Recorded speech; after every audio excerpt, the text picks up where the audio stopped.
glad you're here. If you're new, my name is Morgan and I moved here to New Zealand with my fiance and dog a couple years ago. Now I make lifestyle videos about our journey to starting a family on everything health and wellness. So today I am continuing to replace store-bought products in my life with natural ones that I can make at home so I can better control the ingredients in them.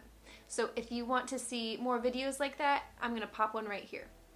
I'm going to start a series of videos just featuring recipes that I've created to make tasty, healthy snacks, desserts, dinners, and breakfast. And I don't have a ton of patience for cooking, so these will all be fairly easy and can be done quickly. Also, you can bring your kiddos in to help with this one in particular. There's actually no baking required, and they can help with the decision-making process, which is always super fun. So yes, we are making chocolate bars today. Yes, we are. And as always, I like to give you a little bit of the why I'm doing whatever I'm doing.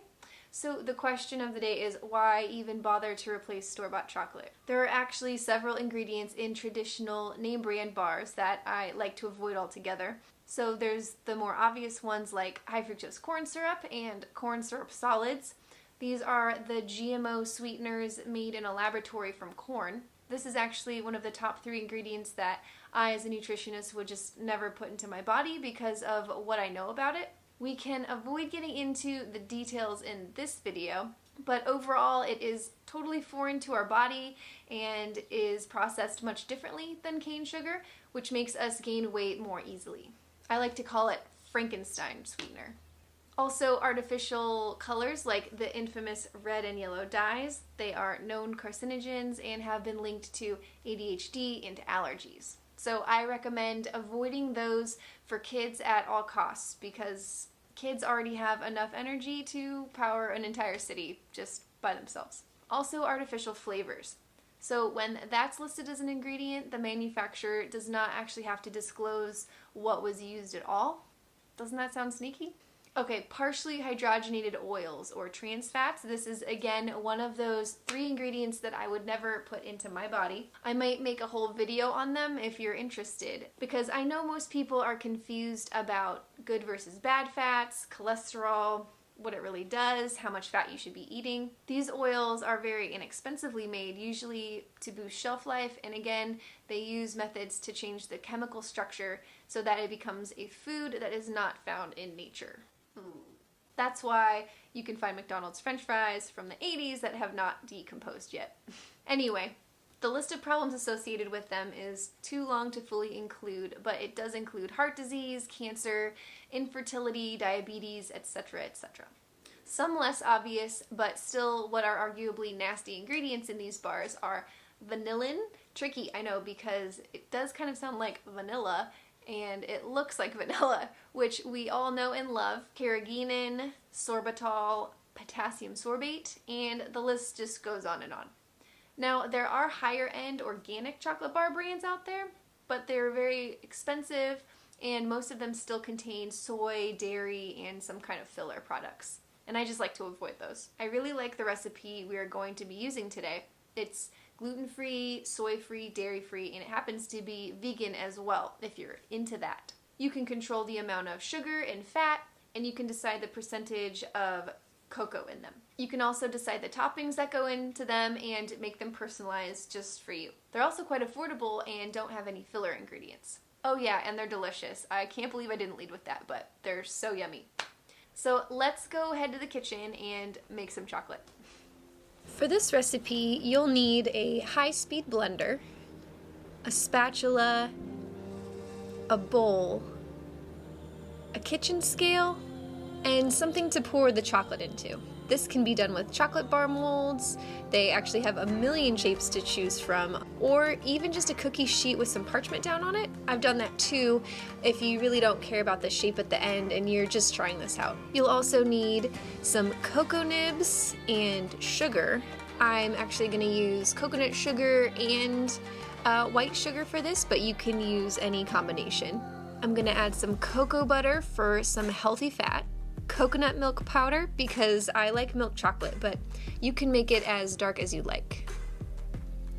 Some vanilla, And toppings of your choice.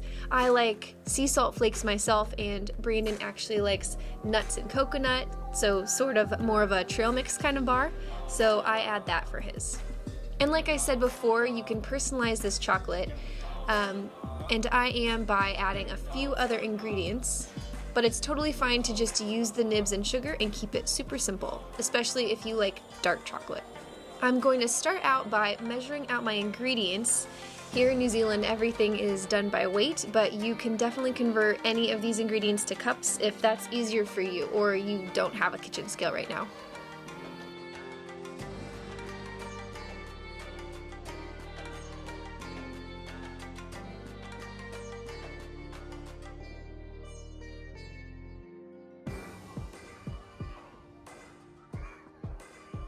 Now I will pour it right into the blender.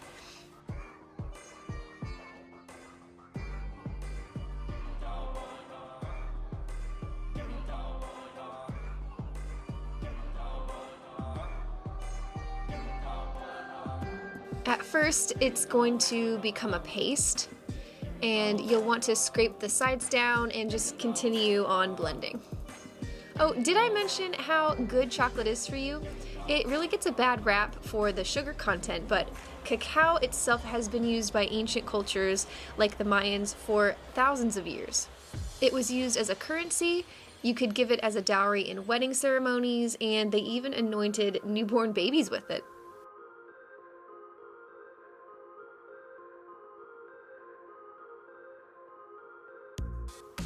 Today, its benefits include having 40 times more antioxidants as blueberries, being the highest plant-based source of iron and magnesium, and having more calcium than even cow's milk.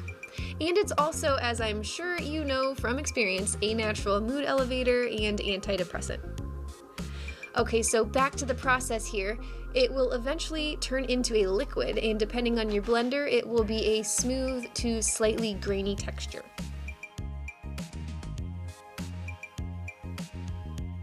Then we're gonna go ahead and pour it into our molds here, or whatever you've decided to use.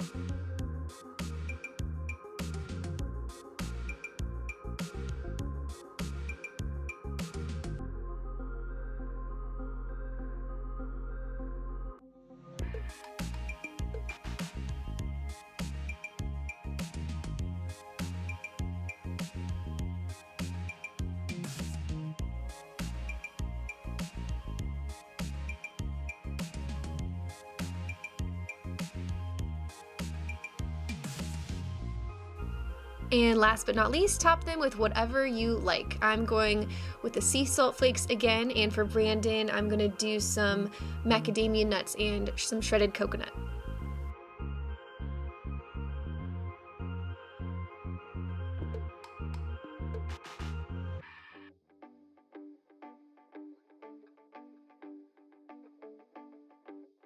Now I'm going to let these harden, and if you're in a rush, you can always pop them into the freezer, but either way, they don't take too long at all to harden.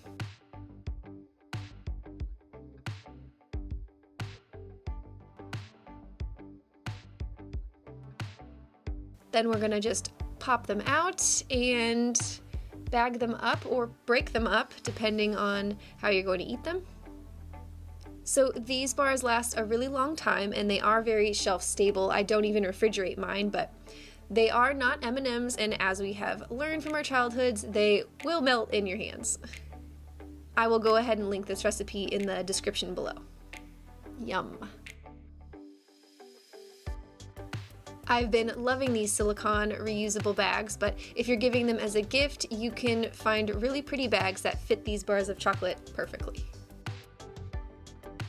Alright guys, I really hope you enjoyed this chocolate bar recipe, and I'd really love to hear what toppings you used for yours. And if you enjoyed this video, Please give it a thumbs up and subscribe to my channel. I make new ones every week, and if you have any comments or questions or ideas for new videos you'd like me to make, please let me know in the comments below. I'd love for you to come on this journey with us. Bye. I'm gonna get it. They will melt in your hands.